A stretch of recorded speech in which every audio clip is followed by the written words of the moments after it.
What's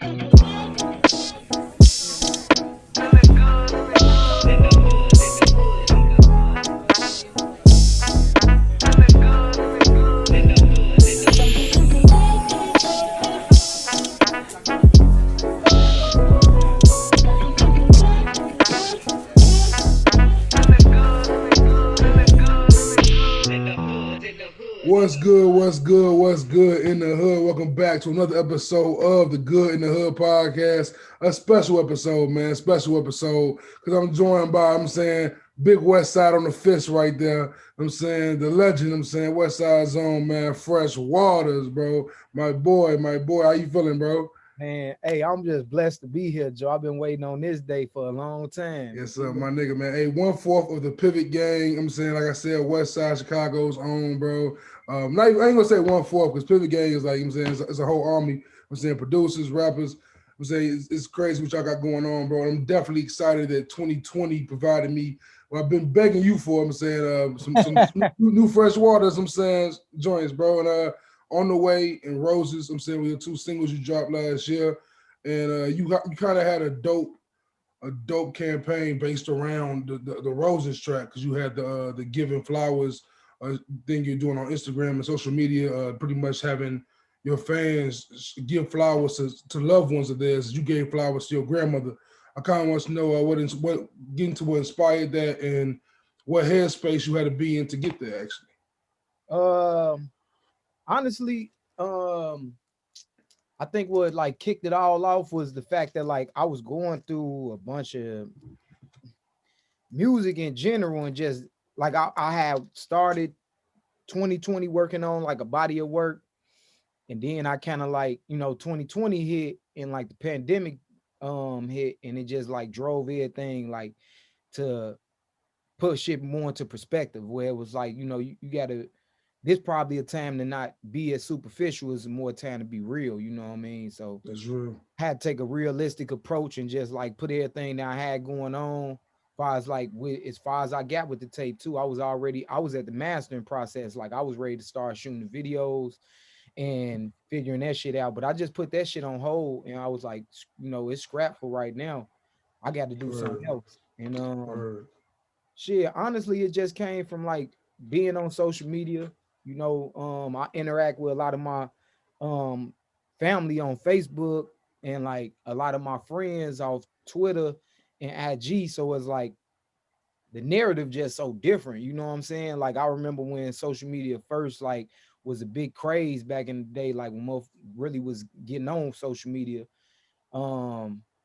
It was just a lot different in the approaches that people took, like being on there every day type shit, socializing. Just the social aspect of it just so different now. It's like so many people talk about how they don't need motherfuckers or all these negative ways to approach shit. And I just like, I'm just looking at like, in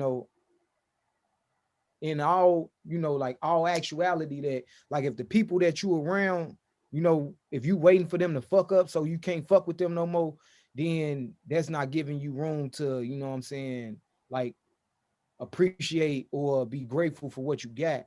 Because there's a lot of people that, never had those, it's always that paradox of like, you got some, but you're not grateful for it. You know what I'm saying? Like, I know how that feel. I know what it feel like being locked away and being grateful for just feeling the sun.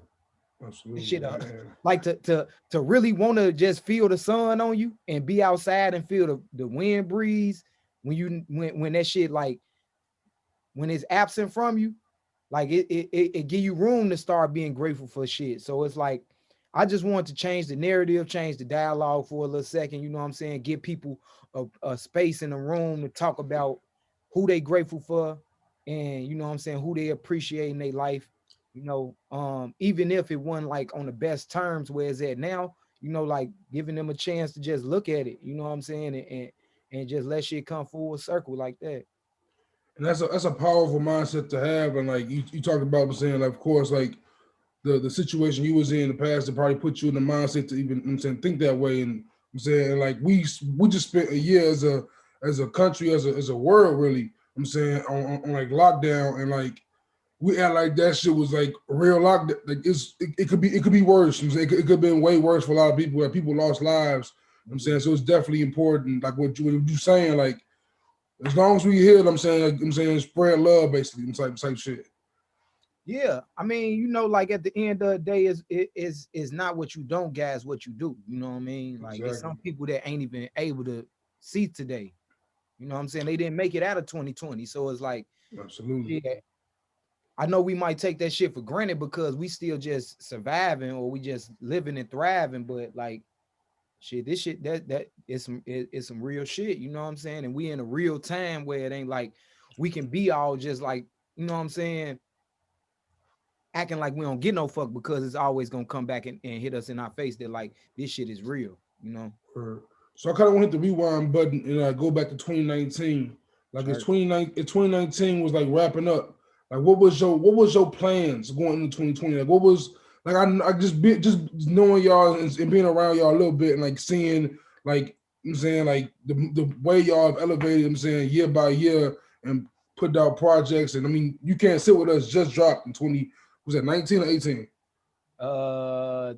2019 April. 2019. So like y'all was on tour. Like 2019 was like the setup for a great 2020. So like talk to me about like everything you had planned specifically going into Uh last year. I mean, I had plans to just like drop in a tape, but I didn't have no tape. Like I didn't know what it take to make a tape. Right. I made a tape with the guys and I know what it feel like to like cook, but it's like to actually sit down and make a tape. I don't know what that felt like. So it's like I just was in that mode where it's like I wanted to have that. I wanted to learn what a Frsh Waters tape would sound like. And that's what I was dedicated to. Like I just came off a tour with Sab. Mm. That's Sabo for anybody that, you know, I just call him Sab for short. But like Yeah. I just came off a tour with Sab and we was on the You Can't Sit no, I'm saying we was on the Care Catch for me. If You Can tour with JID, Mariba, King Mm. Nez, Deontay Hitchcock, and like you know the Dreamville camp. So it was like just coming off of there doing like a month and a half or you know what I'm saying, a nonstop just dates and just getting that inspiration of like, damn, I want this. You know what I'm saying? Like I want to get out on the road, even if I'm just opening up for somebody. Like I just want to, Yeah. you know what I'm saying? Like this the next step because I'm a performance artist. I'm always big on performing, you know, like that's what I feel most comfortable with, record, like writing and performing. So Right. it's like now I'm right in my element. And I'm just like, yeah, that's what I'm trying to do. If I gotta make tapes, that's what I'm finna get on. I'm finna make a So bunch of tapes and I'm finna hit these roads. that's all. And like that's dope to think about because I remember that kind of that era when you were on tour for that. And I remember seeing the clips of like you performing Piss Po or you doing your verse for Hero. I'm like, oh shit, when bro hit this stage for real, it's gonna be, you know what I'm saying? So when You Can't Sit With Us tour came, like I was geeked to watch, especially the John Wall dates. Like that was live, bro. It was like the way y'all set it up and everything. So I'm sure in 2020, the main thing you had to miss was that stage. Mm. It definitely was the stage. I mean, you know, it's like it was swept out from under our feet, and then we weren't really given no other option but to like, hey, if you got the bread, set up a live stream, you know what I'm saying, and Right. like get up with a venue and like, you know, it's a lot of overhead costs that go into that, you know, you Yeah. trying to stay safe. You try and do the best to like make sure that you know you ain't putting yourself in harm's way, putting nobody else in harm's way. So, you know, you just doing that. And it's also, you know, like you kind of out of practice. So it's like you ain't really been rehearsing and performing in the local circuit or nothing, trying tracks out. So it's just like you don't, you know, like you still gotta like you gotta do all those things just for one show. Right. Um and you know, it's a process, man. All that shit is a process. And I'm gonna take it back a little bit because, like, I'm saying, we go back. I'm saying, we If go we back a got nice time, minute. man. People don't know, man. We go way back like 4 flats. Facts. And like I remember, like you being humble right now, but I remember when I first met you, I first heard you rap. You know what I'm saying, and like Miles was in the basement over there. You know what I'm saying in the West Side, and niggas was rapping every day. And Sorry. this nigga Fresh come in. Back then, he was another name. I don't know if you want to say your other name, but Nah, you say the other name. I mean, back then you was Finesse. You know what I'm saying? Finesse came in the basement. You know what I'm saying? Later, one verse down, like, oh, this nigga rap. This is gonna be this nigga rapping. Hey, Came into the verse, did the hook, like in an hour, it was out there.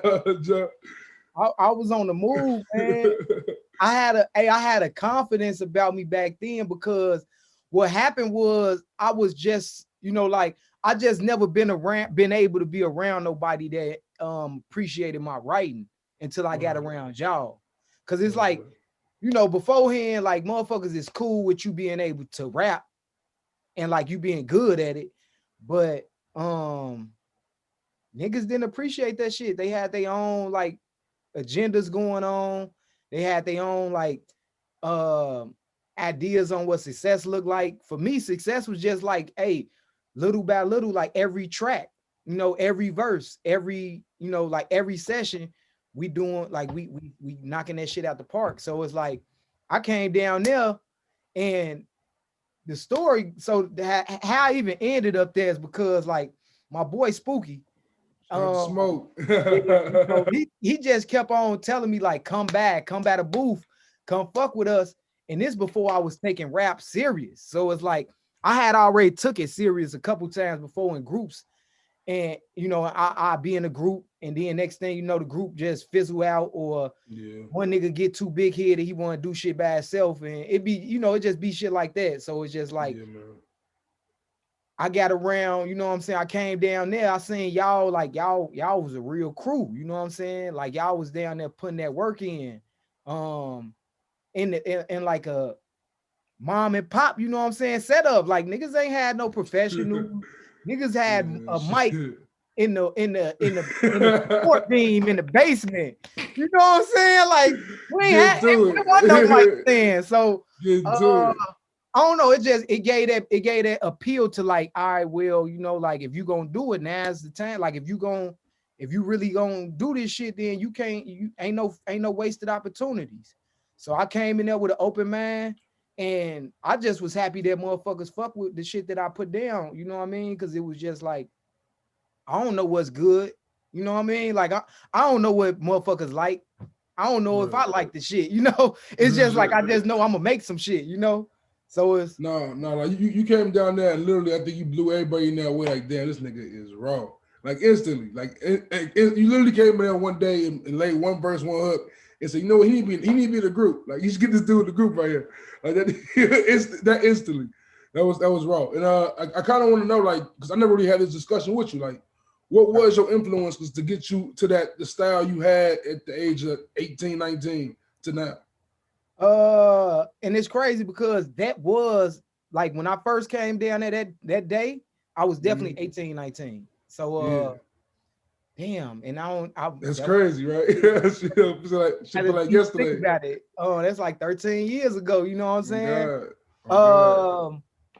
But like, I mean, my biggest influence always been Nas, like on the pen side, because it's just like he found ways to just like weave words the way that I like to weave them. You know what I mean? Like he made them fit, flow, make sense, but they might have a little complexity to them, or they might be, like they might mean three different things, and you could talk about three different things, or it's like double entendres all the time in a way, but he wasn't like doing double entendres really. You know what I mean? It's like it was the setup for double entendres, but shit like that. I mean, it was definitely Nas. Shit, gotta be Wayne. You know what I'm saying? Cassidy. Sure. I can see the Cassidy you back then for sure. Back then, I can see that. I was in the battle rap, so like the Locks and them, like they had J Hood, so I used to listen to all that shit, and so my delivery was always just like, you gotta have that delivery that hit them through the gate, and I guess the flow just kind of like came from everybody else, like, you know what I'm saying? Shit, man. I'm trying to think of like, because everybody else that I can probably say is like R&B, because I feel that. R&B, soul, blues, you know what I'm saying? My grandma put me on Bob Marley early, so it's like I was listening to Dusty's. Real talk. I wasn't really into rap, but it's like my influences in the rap like came later, and I learned to appreciate like the clips and shit. For sure. Like I'm kind of the same way. I'm big into the oldies and the dusties, and a lot of my favorite hip hop comes from like shit that samples that or like has like that kind of soulful vibe to it, soulful element to it. So I definitely feel you on that. Yeah, I was kind of trying to pull out like a Chicago influence from you a little bit because when I hear you rap all the time, I always say, man, if anybody in the West Side in Chicago, anywhere in Illinois has a West Side sound still, like has a straight West Side, it's Frsh Waters. Like you still bring me that, you know what I'm saying, that crucial conflict, that vibe to me, like, oh man. Like it's that essence is there in your flow and your voice. You know what it is? I always forget to say it first, but it is definitely like that's a major influence in everything I do because it's the authenticity, you know, saying that like they were genuinely from the west side of Chicago and they had a sound that was very distinctive to them. So it's like growing up, I listened to Do or Die, Po Pimpin', I listened to Twister, Johnny P. You know, Johnny P. Rest in peace, Psychodrama. You know what I'm saying? Like Triple Darkness, like Crucial Conflict. You know what I'm saying? Like man. All these cats. You know what I'm saying? Like they Wild Style. He was. First off, let me tell you something about like a couple of these West Side artists. So like for me, what they did was they took a flow and a cadence and they carried it to a level that was mastery at that time for me because it just was like nobody could do this shit like how they did it. Right. Even right now, like it was so hard for me to do that in Roses. I had to sit and really study like all my favorite tracks from them because it really took for me to listen and understand where do they curve these pockets and you know what I'm saying? Like where do they cut off and take a breath? Because you rapping triple time. And then you also finding pockets to be like, all right, well, I'm not gonna stop here, but I'm gonna elongate my word. You know, it's a couple techniques and shit. So it's like I really, you know, like I appreciate them, man. Soldiers at War, you know, shit like that, man. Children of the Ghetto, man. You know, all that shit, you know.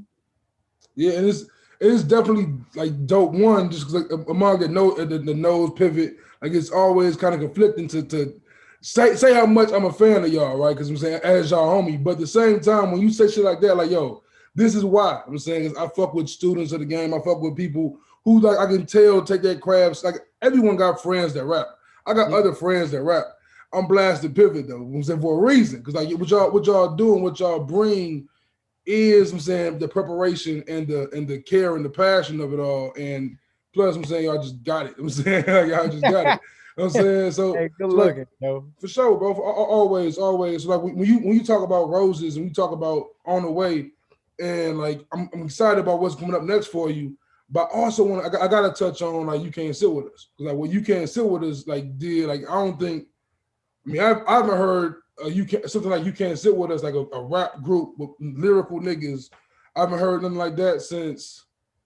What like early locks? You know what I'm saying like with more than two niggas rap. I can't think of the last time I had a collection like that was that you know what I'm saying consistent and that thorough. So tell me go back to that process. Like this is your first time making a project. You got your homies and y'all come through and y'all make a masterpiece. Like how was that for you? It was a little intimidating. I'm gonna be honest. I haven't never said this, and I think I'm only saying it now because you putting a lot into perspective for me. Like you got so you got Joe Chill who just came off of making, you know, Henry Church, and he's like the most quick-witted writer I ever been around. You got Sable who's like he already a budding star, you know, going into stardom. So it's like he got his own sound, you know what I mean? Like everything is kind of like already like he's a pocket dude. So it's like he's very precise when he do shit. So these is my, you know what I'm saying? And then you got MF and Mello over here who's like the wordsmith, but the saucy nigga, you know what I'm saying? Because he got his own lingo. And it's just it's already like I'm not intimidated by my niggas, but I'm just really much intimidated by the challenge that like you always got to compete when you're around them because they never gonna they not gonna give you none that's subpar. So it's like steel sharpen steel. exactly they gonna go hard because they know that them going hard gonna make you go hard. And that's the same with me. Like I know that when I go hard, that it's only gonna bring the best out of them. So I wasn't in the best writing space because I ain't out around that time. I heard Hero, nigga. I mean, yeah, Hero came out and it see, but the thing was I heard Studio Ground Rules, nigga. and that's what I mean. Like I'm saying all that to say, like, I didn't think that I was at my best to approach a lot of that shit because I damn near wasn't on the tape. Like I was there. I did Hero Studio Ground Rules. Like I was there for a couple joints, but it was only Carnival, a handful. Death Row. You in the joint. You there, bro. Carnival, Death. I went on Death Row. You went on Death Row? On Colbert. Where Colbert? That's my favorite joint Colbert, to this day. Everybody love Colbert. It's one of the smoothest. Like honestly, silky, boy. You could play that joint anywhere and ain't nobody gonna like not fuck with that. Like that's definitely something that but I don't know, it was a little intimidating, man, because you got Joe Chill over here. He in his prime. We went to LA, so this is the first time I ever went somewhere to go record, and like we gonna stay there. So it was like we went out to LA, we rented a B&B, and we went to the studio every morning.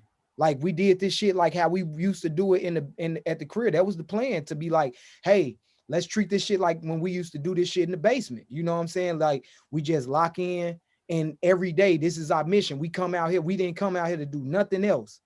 So it was just, it was a time. Took it back to the basement. It was really just like getting back comfortable with, like trusting in yourself, knowing that what you're doing is, you know what I'm saying, like it's on point. Cause I was doing a lot of, you know what I'm saying, like I was questioning whether or not my shit was hot. And then I had to realize, like, you tripping, you bugging, you know what I'm saying? Like you know what I'm saying? But don't let you be the deciding factor. You talking yourself out of, you know what I'm saying, getting on the hot track or something. Because at first I wasn't gonna be on Hero. Hero wasn't even my song, honestly. That would have been a loss. It was a Sabbath song, and we was at this studio, and he had just came in, and I had a session already. I was like in here just on some writing shit, and he was like, "Hey, it's cool. I knocked this verse out real quick," and I'm like, "Cool, go on ahead." And he went in there. He knocked the verse out, but as I'm hearing it, it just wrote itself. And that was just a moment that I was just like, I felt comfortable. You know what I'm saying? Like it came easy. It wasn't no thinking about it. I just wanted to walk on that motherfucker, and that's what you know what I mean? That's fire. And, how much? I don't want to say lack of confidence, but how much of that self-doubt or that self-questioning like came from like maybe you feeling like you missed some time? I'm saying from years away. Like, how much of that was because of that? Do you think? It's definitely it's definitely streaming from that, because I had to fight with just becoming confident again. You know, like when I came into it, I met the guys, and I was a ball of confidence. You know what I'm saying? I'm the reason why like I'm probably bringing on the confidence for everybody else to feel, because I'm telling them things that they never tried, and it's like, hey, let's, like we gonna do it. Like it don't matter if it ain't no, like what are we gonna lose? You know what I mean? So it's like I was just always, you know what I'm saying, built like that, and that's just like how I'm wired. But it's also like the time away, I was gone for 4.5 years. I didn't take that time into account when I got out, because I just didn't think that it was long, because I just was doing it. Like I was just getting through the shit. And motherfuckers was, like the guys was there from day one to finish. So it's just like it always didn't ever feel like I was gone. But the environment changed when I got home. Like before I left, we was on the open mic circuit out here, and the creative community was just really building out outside of like the drill scene getting bussing. So it's like the drill scene bussing, and all those artists is like figuring it out. But like the creative community is like the only person that bust around that time was like Chance. And then like after Chance is like everybody else that we expected to, you know what I'm saying, like take off. Started like slowly but surely getting like getting a buzz going and going. So right before I got bumped, like locked up, I think Sab and like Mick Jenkins had just dropped Negro League. Um, Mm. No Name was like she was really like rapping around that time, like, but she wasn't like letting nobody hear shit. And Sab was just like he just got done dropping Get Comfortable. So it's Yep. like I knew he Yeah. was working on Comfort Zone, you know what I'm saying? Yeah. And this was around the time like Joe Chill asked me, like, hey man, like when you gonna start working on your solo joint? And I'm not thinking about that because it's like I'm always just used to being in groups, you know what I'm saying, and being a supporting member. Right. So it's like to get out and do things on my own is still brand new to me, So it's like right when I was about to start taking those steps, I got snatched. So and now I come home and everything a little different, the more, like the same cast that you was like seeing all the time and like, you know what I'm saying, like you sparring tracks with, like they at a different level, you know what I mean? So it's like now I got to look at, you know what I'm saying, who is at the spaces that I feel like I'm at, just just like workman wise. So it's like she just starting over and I'm a person that like I appreciate the grind. You know what I'm saying? It's only gonna make me better because when I get to the level that I'm supposed to be at, then for me it's like I earn my position. I'm here and I'm ready to compete with whoever. You know what I'm saying? I'm ready for the challenge of whatever. Like bring it my way. I've already been, like I've already been in the field. I know what to do. I'm war ready type shit. Real talk. And there was like around that time when like Get Comfortable and all that. Like me personally, I was like going through like dark spaces in my mind and shit. So I remember that era. I remember when the Jimmy tape dropped, right? Mhm. And to this day, that's probably one of my favorite mixtapes ever. The Jimmy Project. I still put that shit in Yeah. rotation. Still to this day. Still to this day, Why you fuck with it like that, man? That shit wasn't that hot to me. you can hear me listen to take one, take two to this day, bro. You can still hear me listen. You gonna hear it. And you can hear me listening to Get Comfortable. You can hear me listening to like shit like all the time. And I want to get to like a point with that because in those two projects, especially Get Comfortable, I don't think it was on Comfort Zone, but Get Comfortable, it was Comfort Zone. Get Comfortable, Comfort Zone, and Jimmy. Like we can hear, I'm saying, Frsh Waters, I'm saying, giving your words of wisdom towards the ends of the track, so giving your spoken word kind of.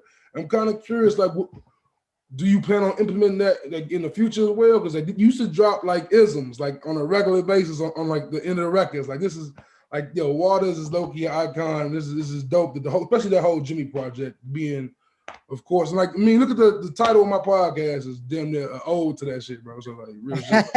You know what I'm That's saying? real. That's real. Hey, no, that damn, that is kind of crazy that shit You know what I'm is saying? good in the hood. That's definitely Good in the good in the hood hood like like Jimmy. Jimmy, real nigga, bro. I'm saying, So love, my I mean, nigga. I don't know. Hey, and that's love right there, man. I For appreciate sure. that, nigga. Come on, That's man. Yeah, like, come on, man. real That's shit. big, nigga. Yeah. Uh, I don't know. I mean, I think that because I come from like a poetry background. Like I started my first introductions to writing was writing poetry, and I wrote poetry for Mm.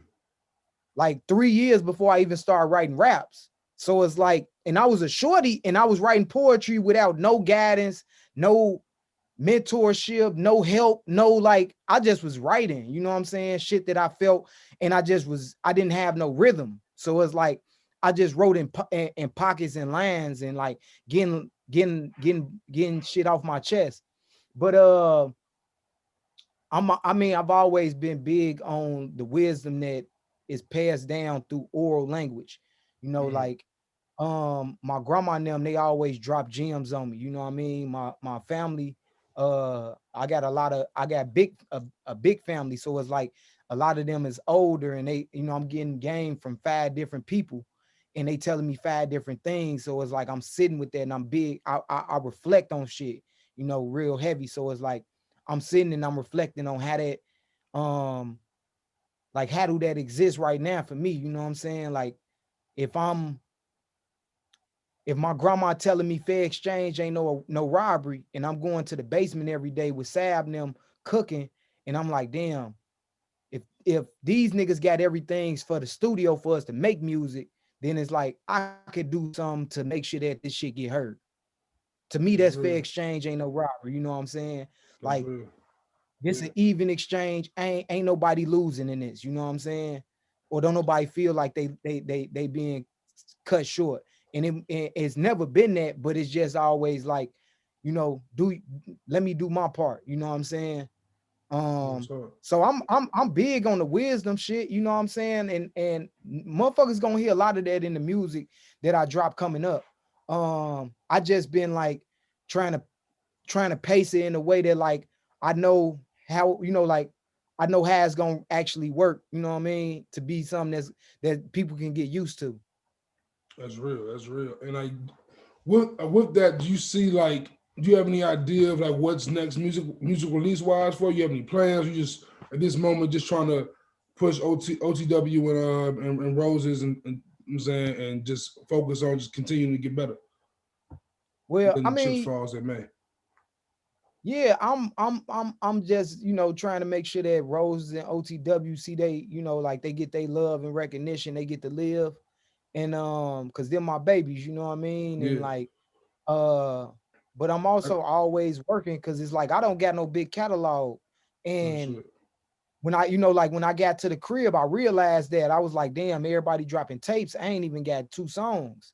So it's like, and you know, like tape process might go, you might make the exact number of shit that you gonna put on, or you might make 50 tracks and be like, all right, I'm cutting these 40 and I'm using these 10. So it's like, um, you know, just like me getting in that work ethic, it's just like it's a different thing. Like you see me in here now, I'm in the booth right now, but Yes, like sir. I had to start carving out that schedule, you know, making my like making sure I was in, because you got to keep that passion and that drive, man. I love what I do. I just I just hate the politics that come with a lot of this shit. You know what I'm saying? Like That's real. it's always about like nowadays, um, big ups to, you know what I'm saying, MF Doom, rest in peace, Man. my nigga. Like he said something and it stuck with me. I was watching a interview on the other day and he was saying like how he feel like rap done got is like 80%.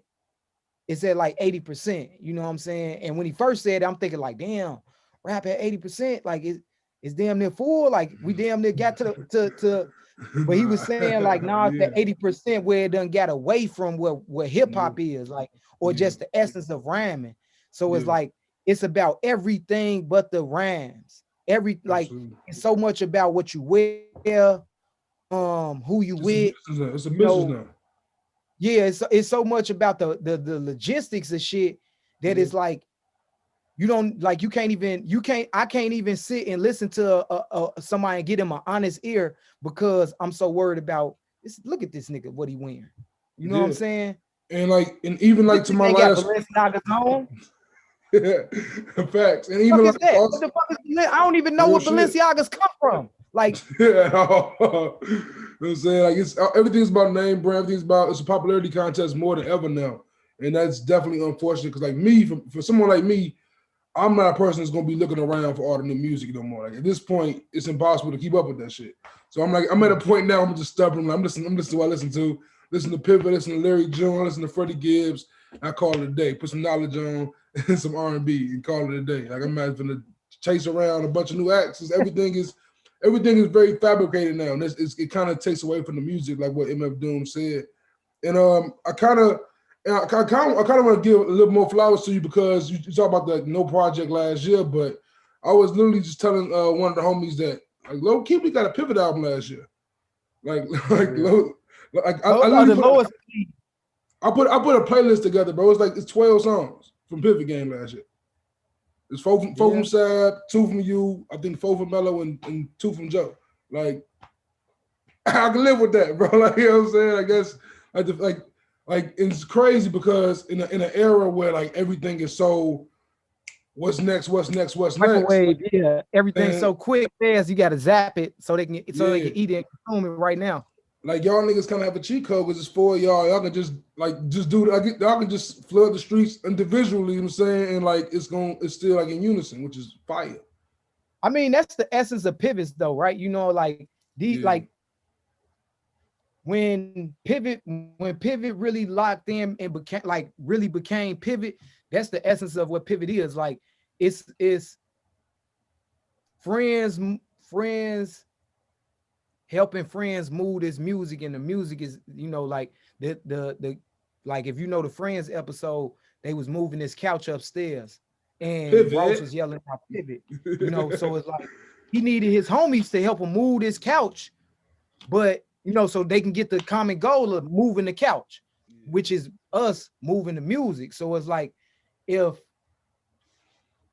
I do my thing like how I just did, if I drop Fresh Flowers and Joe Chill drop his 2-pack, Azula and Wishlist, and Sab drop his 2-pack or 4-pack, and then Mello drop a 3-pack. You know what I'm saying? Like we ain't doing nothing but bringing more eyesight on ourselves first and foremost, but we also bringing that shit on Pivot, and then now Pivot is the driving force when we don't have to, you know what I'm saying, always work just through ourselves. Cause now it's like I could just work through Pivot and make sure that Pivot get, you know, it move up in stature, and then oh shit, I'm right along, you know what I'm saying? Cause it's like you saying right now, I'm not thinking in the same sense of like people appreciating the fact that, you know, like we just dropped that Pivot tape and they heard Frsh Waters on more than one song. You know what I'm saying? Like I'm looking at the fact that like Frsh Waters ain't got no music out for y'all to really rock out to like that. So it's like, yeah, y'all could listen to the Pivot Gang tape, but y'all probably like, you know, because people ask me all the time, when you gonna drop, when you gonna drop, when you gonna drop, and it's like, you know, soon, so sooner than later. Let's put it like that. And like and maybe because the way y'all move, but to me it's like whenever a Sab drop, whenever a Joe drop, whenever a Mellow drop, whenever a Fresh drop, you know what I'm saying, it's like y'all all drop. You know what I'm saying, whenever that happens. That's like important. So like talk to me about how important it is to like one, keep those friendships, those relationships as strong as they are, because like, you know, in an industry like the music industry, that shit's easily to the competitive nature of it all and the divisiveness that comes from this industry. I'm sure, like, I'm sure y'all have witnessed from other affiliates or peers that y'all seen like relationships tarnished. So like, how is it? You know Yeah, what I'm saying, maintaining y'all shit yeah, outside of y'all definitely. being real niggas? Like, Hey, I mean, we you know, like I seen it, I ain't gonna lie, a couple times, even since I just been home, you know, since 2017. Just like mugs falling out about petty shit, you know what I'm saying, when it's not about actually your friendship. So it's like um just sitting around and like getting a better understanding on shit. The fact that like my niggas is my niggas, you know what I'm saying? And they gonna always be my niggas over music. And they shown me that, you know what I'm saying? Like we might have came into it and it was all about music at first, but when I got locked away, my niggas was screaming my name from day one, you know what I'm saying? Like they was bigging me up. They was always, you know what I'm saying, like letting it be known, you know what I'm saying? Like they didn't take the credit for shit that they didn't do. You know what I'm saying? Like they was letting it be known that like shit, we probably wouldn't be meeting the people that we meeting or rocking with the mugs we rocking if we weren't fucking with Fresh or a Fresh one out here, you know, like you know, getting us to these open mic scenes and shit like that. So it's like that's, you know, like for me, that gained a lot more respect and trust because now it's like I got real friends. You know what I'm saying? yeah, I ain't just doing music with no artists all damn day. And like we gotta always think about ourselves. You know what I'm saying? In the back of our mind, it's like, all right, I know that I ain't got to think about myself because I'm thinking if I think about us, I know that y'all thinking about us too. You know what I'm saying? We all think we all got one common goal. That's to make sure that we all shine, not just it ain't no big ass and no little U's in this shit. absolutely. Um, I can't mention, I'm saying, the four members of big relationship, the four members without mentioning, I'm saying, the late great, I'm saying, John Walt. And I remember like one of the last times was I kicked it with Walt was it was literally we had they had a phone call from you. It was talking to you on the phone type shit.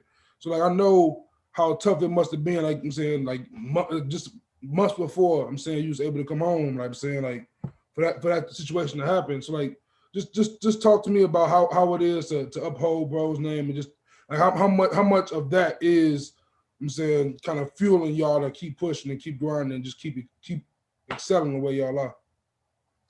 Well, you know, Walt was the hardest working nigga out of all of us. Like Fam. we talk about Frsh Waters, like putting like getting us to them open mic spots and shit. But like when we was in them open mic spots, like Walt was the one like networking. He might have seemed like he was a more standoffish nigga, like people didn't think that he was approachable because he didn't like have a smile on his face all day. Because he was more or less until he let you in, you wasn't really getting that smile. Until he let you in, he ain't really like he ain't just gonna be trying to kick you know, kick the soccer ball and shit just to be kicking. So I mean it's let's just put it like this. Walt is everything, like we all are working pieces, you know what I'm saying, to this pivot shit. But Walt is like he the glue that make us look at our work ethic. You know what I mean? He make us look at the fact that like, damn, I ain't networking enough. This nigga, you know, like when Chance first jumped out and like dropped 10 day and like started buzzing, Walt was the first person getting in tune with his manager. And like we didn't even know who Chan's manager was. We didn't even know Chance had a manager. You know what I'm saying? But like just those little things, you know what I'm saying? Like being on the scene and figuring out like, all right, how can I, you know what I'm saying? Like get a connection going here, or how can I network with, you know, this person a little bit more. So, you know, it is for me, it's important, especially like working with the foundation, the John Wall Foundation, making sure that like is people that understand how important he is to me, but also how important he is just in general. You know what I'm saying? Like, man, like that man did things that like, you know what I'm saying, that like a lot of people would be afraid to do because he just like, he a fearless cat. Like, hey, he confident in what he do. You know, whether win, lose, or draw shit, it might not be the best, but it's man. Man, like I remember like when I first met Walt, I was a fake rapper at one point. And when Walt, you want to know first rapper, nigga, you got some bars. Hey, y'all need to hear some old. Y'all, hey, I'm a press. Don't play that. One Do not of these play days, that. I'm gonna have juice. No, can't do that. But no, like I first met Walt, right? I think I went to the basement. I struggled to record a verse. Literally came back 2 days later. Walt had a whole mixtape done, bro. Like, literally, bro. When I first met Sab, like I go down there and I'm this like when I first started going like on the regular, like at least 3 times a week. Right. And I'm over there and like after I record a verse, you know, like everything kind of go like you play it back and it play back in iTunes on the MP3 type shit. Yeah. So it's like I play this shit back or I'm looking for the song from like days prior or some shit, and then I see like this dude John Walt, and I'm just like, bro, this nigga got like 4 mixtapes on this motherfucker. And it just was blowing my mind, like, who the fuck is John Walt? And you know, this like 2011, you know, so it's like it's still like I don't know what the fuck, you know what I'm saying? Like I don't know where to find this dude, you know what I'm saying? But then I remember asking Sab, like, Joe, who the fuck is this? He was like, this is my cousin. And I'm just thinking, like, this got to be the hardest working nigga ever. Like, that nigga had donuts and Get Happy in one summer, bro. Yeah, you feel me? Hey, and he was crazy. Like, he Sab was telling me like he made all those mixtapes over the summer, and I was like, I ain't even made one mixtape. I don't even know what the fuck one mixtape looked like. Yeah, that nigga was, and like it's crazy because like y'all kind of create this mantra of working like Walt, and like when I see y'all, I get a glimpse of y'all working. I just see it because like even with like Mello would drop Mello go in the studio and record like 4 songs in a second. You would do this. You would record a song and start writing the next song in a second. It's like it's crazy to see how y'all work like that, man. And like talk about like is that a groove? Is that just y'all pushing y'all? Like, is y'all catching a groove in those moments, or y'all just pushing yourselves through it and like saying, "Yo, it's time to get on my job." Well, I mean, so we talk about the basement because the basement was our training ground. You know what I mean? Like Sab wasn't making no raps around that time because, or he wasn't rapping on none of the shit that we was rapping to because he was making the beats. By the time he get done making the, like fully making the beat, it's time for somebody to record. So it's like he won't have no space on there because he don't got the mental capacity to be like, all right, I'm going from making this beat, recording y'all, mixing y'all, and then also writing my shit. You know what I'm saying? Because it's like I might as well just let y'all have these songs. You know, like I might as well just, you know, not even try to get on the song. Like y'all already did y'all thing. So it's like we'll do that and like go through 4 songs a day. You know what I'm saying? 5 songs a day. We had this mantra in the basement where we was trying to get 300 songs by the summer, and it was just like from beginning of the year to the summertime, we was trying to make 300 collective songs. That's fire. And I think they just created that work ethic of like, and it you could see the way that like Walt is in that process because he would come out every song with a verse. And some songs, it's like I would be trying to write to, and it's like, all right, well, I ain't really got shit for this, you know what I'm saying? Or I'll come back and write some shit to this tomorrow. No, that nigga was writing that shit right there. You know what I'm saying? Like cooking and making something right there. Or if he did come back tomorrow, he already had his whole 16, how he wanted that motherfucker, laid it, and it was crispy. So yeah, like that. I think the work ethic of that is like it stems from our training days in the basement or our like our early days, and then also just like the way that shit Walt he worked the hell out. You know what I'm saying? Those sessions, he didn't go over there to play. Like he came to kick it, but he definitely wasn't there to play no games. He was there to learn and like be the best spitter that he could be around niggas that you know what I'm saying he respected. And like another reason, like of the many reasons why I fuck with y'all music heavy is like when we was growing up, like Chicago always kind of had a more soulful, not to say conscious, but like a conscious kind of sound to it. It's about like Common, Kanye, Lupe, Twister, like that sound was very soulful, very it was almost conscious, like. And nowadays, I think Chicago is more so known for the drill sound. And I'm kind of curious, like as a Chicago artist, like does that ever like make you up? Did that ever make you feel any kind of way that Chicago is now more so known for drill? When there's people like I'm saying Pivot, there's people like Mick, No Name, all these names you can name now, like that are just that maybe in my opinion, of course, I'm listening to them more, but like illa. I'm saying like if I had to choose between listening to I'm saying some Pivot Gang or some what's buddy name? I can't think of the name right now, but like I'm saying. Like I'm listening to Pivot Gang. Like I'm saying, just because on some intellectual shit, on some music shit, it just fits my mode on a regular basis more. You know what I'm saying? I mean, of course, I get a little, you know what I'm saying, like touchy about this subject because I feel like as the Midwest, but Chicago in particular, like we because like let's just for a history lesson, hip hop started in the East Coast, it spread out to the West Coast, and then down south, it kind of like just went over us.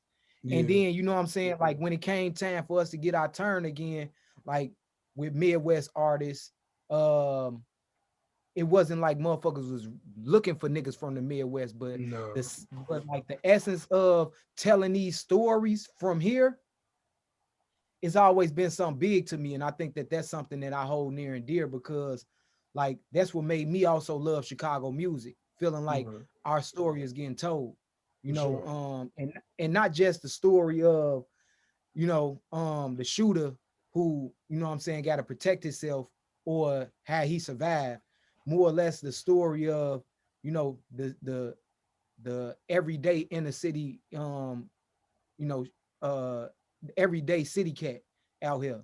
You know what I mean? Like Yeah. every day the city cat in Chicago has a certain type of mentality. Right.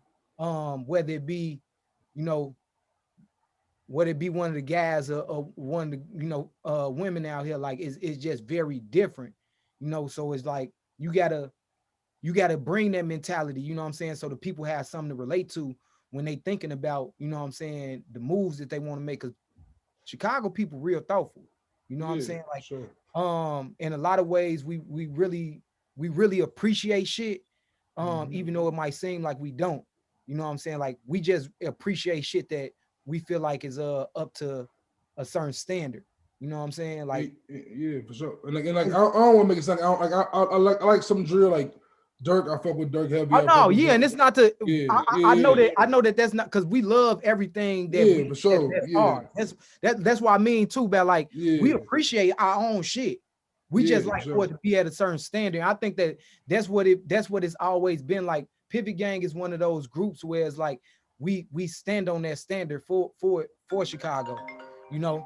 But we not able to, you know what I'm saying? Like we're not able to see that on the regular. And I think that that's something that I bring, like I'm making sure that I stand on that standard. You know what I'm saying? I ain't coming half-ass. I'm coming, you know what I'm saying, at you on full tilt. And do you have any thought at all about like the recognition or lack thereof? Maybe y'all get from the masses, like even when like I see like certain artists of y'all in y'all like lane. I'm saying like, man, how did they leap? How did they just not gonna count these niggas over here that just had an amazing group project? I'm saying and just kind of leapfrog and focus on somebody else. Like, y'all ever think about that kind of shit? Or did that ever into your mind? Or was that like that's industry bullshit? I don't care about. I think it's industry bullshit because I think it's the politics. I think it's the logistics of like how the industry is a working machine. Like they think Right. of it as a system. So it's like we don't look at it like that. We look at like, you know what I'm saying? I just love making great music with my homies, you know what I'm saying? Or I Right. love just making great music. So it's like when we drop shit, it might not be appreciated right now, but that's how it always been for us. You know what I'm saying? Like we've No never shit. been the first niggas for niggas to look at, but they Right. always learn to appreciate us. And You that's know what I'm that's saying? that's, Because that's some realize, Chicago shit too. That's some Chicago shit. Back to your other part. That's like you know some what I mean? Chicago Like shit. Hip hop looked over we us a we little bit. yeah, like we be looked over, but at the end of the day, we always stand in the gap. You know what I'm For saying? sure. Like we always Yeah. gonna be there when it need to, when it's a patch of land that niggas can't cross. Best believe you got somebody that's gonna stand in that gap for you. You know what I'm saying? To make sure that For you sure. good. Like So one of the illest that's always been us. one of the illest moments when Sway came to Chicago and y'all went that was one of the illest shit I've ever seen in my life. I was like, nigga, is that Sway Calloway, nigga? I was going crazy, bro. That was raw. That was a moment for Hey, sure. it's crazy because like I could hit Sway up today and not even, you know what I'm saying? Like we definitely can have a conversation. I'm saying, Um, I had just got out of jail. You know what I'm saying? Like I didn't know yeah, what to. It was yeah, it was a lot through at me like right away, but also it wasn't all like it wasn't my shit. So it's like this is all shit that like Sab getting looks at, but like him being a pivot gang nigga, you know what I'm saying? He do exactly what pivot gang niggas do. Like we don't just be taking that shit and be like, hey, it's all like it's just all me. No, like I got a gang of niggas that I'm with, you know what I'm saying? And like these the niggas who making sure that, you know what I'm saying, like we even like I'm at this point, you know. So it was just big because it's like, Sway was there to talk about like some of Sab new shit, but we was like Sway such a real, like hip hop yeah. head, like he Facts. was intrigued by the group. So he like trying to figure out like how we is the way we is, but then he also knew that I just got out. So it's like he, Yeah. like that's that hip hop journalism shit. You know what I'm saying? Facts. Like Facts. niggas, Yeah. real hip hop journalists be knowing what they need to know. But I also want to say something too. Like I don't think that y'all get enough credit as journalists or like as as like the niggas that carry on the information. Y'all don't get enough because like y'all carry storylines for niggas most of the time. You know what I'm saying? Like Yeah. y'all bring in narratives for niggas, and like niggas don't never, like y'all don't get paid for that shit.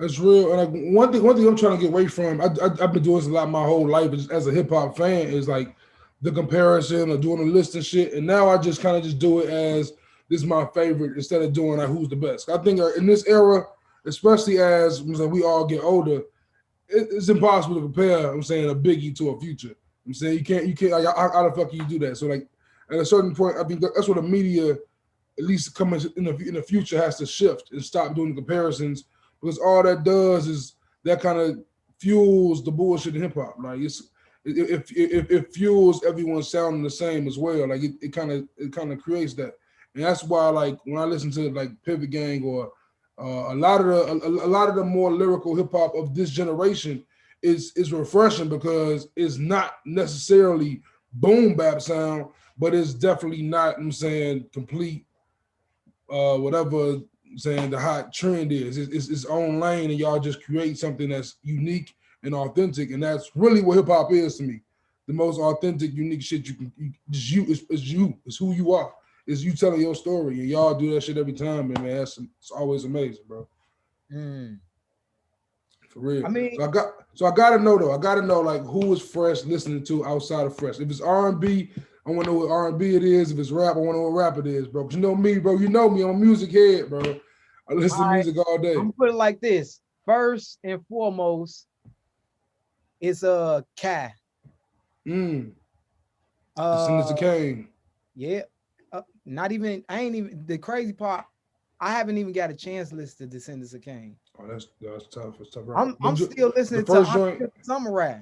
Yeah, that's hard too. That's That's tough. the crazy part. Like I've been really wanting to sit down and listen to Descendants of Cain, but I'm also writing my own. I'm also working on my own stuff right now, and I don't want that to influence my writing so much that that's real.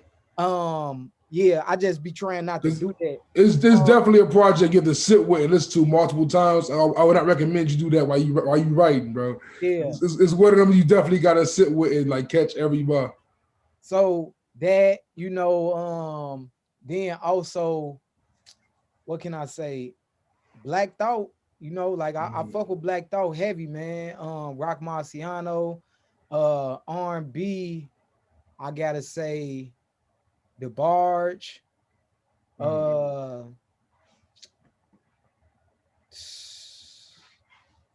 me see, man, because I Swift, like I've been playing like old joints that I just love, you know what I'm saying, like that I can ride to.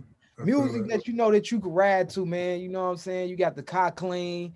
You know what I'm saying? Well, you got that joint now. You know what I'm saying? So you got to put the oldies in that joint. You know what I'm saying? Hey man, it hit a little different now, but it put me in the essence of like, man, you know what I'm saying? Like I'm an uncle, you know what I'm saying? So it's like I be sometimes riding. I got my niece in the back and I play music that I know that, you know what I'm saying? Like I grew up on it. I love that I could still appreciate to this day that you know what I'm saying? But when I'm in mode, like I'm listening to Freddie, Benny the Butcher, like I'm listening to, like Rock Marciano, you know what I mean? Like and what's crazy about when you mentioned rock, like honestly, when I listen to you rap, bro, I told my this recently, like, man, Fresh to me is like kind of like when I listen to Larry June, I listen to Currency, I'm like, yo, Fresh is that for like Chicago to me. Like whenever I was like doing your soulful piece like on TW, I'm like, bro, this is like Crucial Conflict, Currency. This is like everything. This is a groove. I'm saying it's a bop. I fuck with it heavy. So that's definitely dope to hear you say listen to Rock Marciano, because Rock Marciano has that element to him too, where he just laid back. I'm saying the style, the delivery is just smooth, it's crisp, it's sharp. I'm saying, and just getting just at you. I'm saying that's what you kind of provide also. So that's church. I mean, I definitely, when you say Currency, I didn't mean to leave, you know what I'm saying, spit out, but like Spit had been one of my main influences for a long time, man. You know what I'm saying? Like he really helped with bridging that gap between like the Nas element of like being poetic and like weighing on my words heavy, and like Currency giving me more of that, like, all right, I can be poetic, but I also can have my own little style lingo that's more just me than like something that's so distinct to being like a East Coast style. Word. You know what I'm And saying? you know homie Smoother, right? You know the homie Smoother?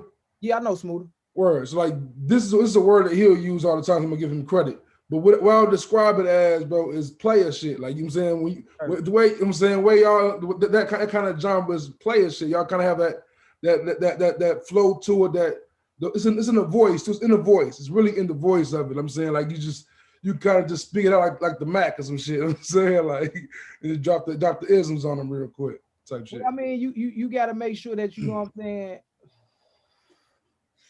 You gotta make sure that you know what I'm saying. You teach your mugs how to fish, man. You know what I'm saying. You ain't So, just feeding the fish. and I also want to give some flowers to the producers of Pivot. I'm saying the producer side of Pivot. I'm saying, like, when I hear like Day Day or Squeak do they thing and y'all get on it, it's like, man, it's always a perfect marriage. And I kind of want them saying have you kind of speak to their geniuses. Well, I mean, so Day Day, he trained in classical music. You know, like a lot of people might not know that. Like Man was a whole teacher. he a percussionist. So it's like anything to do with a vibration or drums or like rhythms.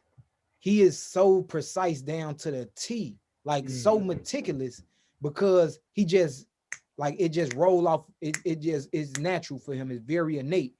And Squeak self-taught with everything. You know what I'm saying? Like he started learning how to DJ, engineer, and produce shit all within the time while I was gone. So like he had a crash course, you know, for like that, 4.5 years. And like Squeak, he definitely he got that crazy hi-hats. You know what I'm saying? Always got an arrangement that's like perfect for the pockets that we like to do. Um, I mean, like Pivot Gang style, man, is just very like, like we gonna come at you hard with every essence of hip hop. You know what I'm saying? And like make you have to stand on top of your business. And Like you got to come correct. what's the difference between like collaborating with, I'm saying, like the family, I'm saying, Day Day and Squeaking and then going to like an outside producer or outside collaboration in general? Like, what's the biggest difference there? I think the biggest difference is just like I don't know them. you know, they not like they not somebody that I work with on the regular. So it's just it just be that.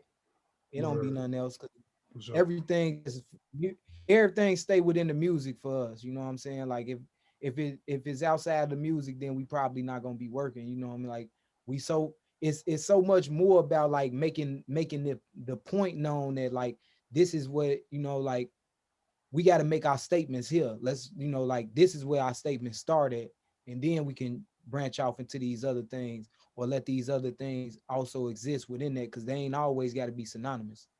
That's real, man. And well, I don't want to hold you up too long. You in the studio. I'm saying, I know you got some heat coming. I'm excited to hear whatever you got, bro. As you know, I'm saying Piss Pole, OTW Roses, all in rotations to this day. So definitely excited to hear more from you, bro. Anything else you want to say? Where people can find you, where they can check you out? You want to shout yourself out? I'm saying, go ahead and feel free. Yeah, Frsh Waters, FRSH Waters. You know what I'm saying? Family on all your social sites, you know what I'm saying? All your handles, all your streaming platforms. I'm on Tidal. I'm on Spotify, Apple Music, you know what I'm saying? Got a video out on YouTube, OTW, man. Check that out. That just dropped last, like about a month ago. So yeah, man, I got more coming, man. I just appreciate, Juice having me on, man. You know what I'm saying? Hey, always, bro. Podcast. I gotta come back though, because I'm trying. I wanna come back when I drop this tape, man. Hey, door always open, bro. Like I said, man, the Good in the Hood podcast. Really, honestly, like literally one day I was listening to like some Pivot songs, like 3 Pivot songs. I think in each song the word "Good in the Hood" was mentioned in it. Like each song, it was crazy. Like it was Hero. I think Mello said "Good in the Hood," like a mechanic, and then of course Jimmy was saying "Good in the Hood" like Jimmy. It was one more song. I was like, yo, Good in the Hood podcast. That sound fire. I just roll with it. Just roll with it, man. Like y'all family, y'all inspire me on a daily basis, man. So it's like literally like when I kick it with y'all, see what y'all doing, I'm like, man, I know these niggas, and these niggas is shining in the most high way. You know what I'm saying, there's no excuse for me not to strive to do the same. You feel me? So this is, I definitely give y'all 1,000% love and appreciation on a daily basis, bro. You know we fuck with you, Juice, man. Come on, man. I already know. Y'all family. And just because I fuck with you, Joe, I'm gonna play a little snippet, man, of some shit. You know what I'm saying? I've been cooking up, man, before I get up out of here, because I gotta do that out of respect for my nigga Juice. Exclusive. Hey, this one of the only niggas that I do this with. You know what I mean? Church. Oh yeah. Church. Yeah. Let's go. Turn the beat down a little bit. Yeah. Church. If you fuck with me, stuck with me, gotta know it's love. When we gave enough impressions at first, you fell in love with me. Crystal glass in a clear job. She stripping for tuition, moving real far, real skies, cover the high, no one to lean on, made a dream strong, brought cream home till it was nothing else to scheme on, started business, put the team on, never fail, every skill tip, or it seemed wrong, I seen phones turn a unit to a theme song, pride broken, like I'm the one that's green gone, figure out your figures, it's bigger than who King Kong.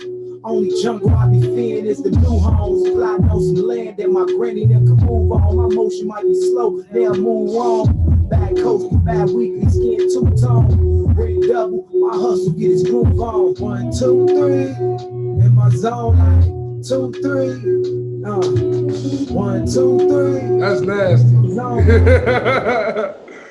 Was that little Mos Def hat tip right there, bro? What was that? That 1, 2, what was that? The little Mos Def love? What was that? You know I'm saying? Shout outs to all that I put in that work before us, man. That was nasty, boy. That was all right. Yeah, you see how he coming, bro. You see how he coming. Hey, only cause it's good in the hood, man. You know what I mean? Like for sure. I gotta show good in the hood love. my dog, bro. But no, yeah, man. Hey, thanks for having me on, man. Like I'm excited for this year, even though it's been a crazy year last year. Like, shit, I'm trying to hit their ass hard, Joe. I ain't even gonna lie. I got a lot of shit I've been cooking. I'm definitely I'm on their ass, man. I'm on my way out here. So definitely, before we go, we want to shout out to your brother, man, the original Chicago podcaster. Shout out to my bro Jaw. Definitely gonna get him on soon too, man. That's my dog. The original Chicago podcaster. He's saying shit that I'm saying, some real ass shit, man. Facts. Good. Yeah. I remember when I first saw Chicago Sleep, was like, bro got a podcast. What's up? What's this? Like before anybody was doing podcasts, bro. Like bro was on that shit. So like everyone that be around Pivot is you know what I'm saying, these niggas be thinking, bro. These niggas be thinking. These niggas be working, bro. Much love, bro. As always, you always welcome. Family, you know what I'm saying? I appreciate you, bro. Have me on here to co-host one time, man. I want to get some. Say less. Co-host one of the episodes, man. Because Quiet as Kept, you put me on to one of my favorite rappers of 2020. I think you shared her post. I was like, who is this? I put a tune on Brittany Carter, bro. Nasty. Nasty. Y'all be on the lookout for Brittany Carter, man. That's one of the youngest in charge out here in Chicago, man. It's her, Freddie Oso. Yeah, Chicago got some joints, man, for sure. But much love, bro. Bella Bars, yeah. Hey, Bella, shout out to Bella. Bella, a whole revolutionary out here. Shout out to Bella. A whole, yo. But yeah, shit. Ain't shit. I'm finna go on here. I got this. I got this session in like, you know what I'm saying, like 2-3 more hours. So I'm finna get busy, man. My dog, love, bro. Keep cooking. Absolutely. You already know. Yes, sir. My nigga.